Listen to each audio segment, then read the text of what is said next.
Well, I guess it was turned to the left at the end of the day. I mean, the Finns party did quite well, surprisingly well in many senses, but it can be seen that there are many parties that are uh, the opposition to the radical Finns party. So I don't think there's going to be a very hard coalition government negotiation. It could be quite smooth, actually. Now, of course, the Social Democrat leader, Matti Merttinen, is a former trade unionist. He's been in coalition government before. Do you think he's got what it takes to create the coalition he needs now in order to govern?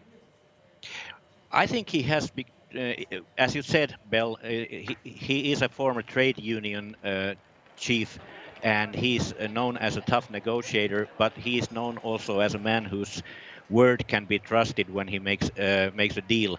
So now I suspect that he will contact. Of course, he will contact the Finns party, but that will probably lead to nothing.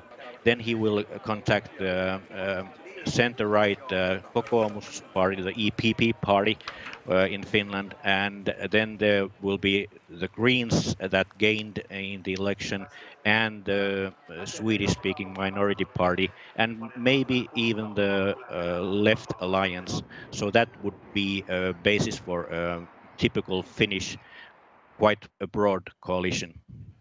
To what extent do you think this election results could help us project how Finland might vote in next month's European parliamentary elections? Well, in Finland, it's always a different thing when you go into the European elections. The turnout goes down, down very much, and the right wing or the center right, like Kokoomus, is always very strong in the European elections. Also, the Greens. I would expect that the Finns, they will make a strong campaign in the European elections, but they will not be as strong as in this national parliamentary election.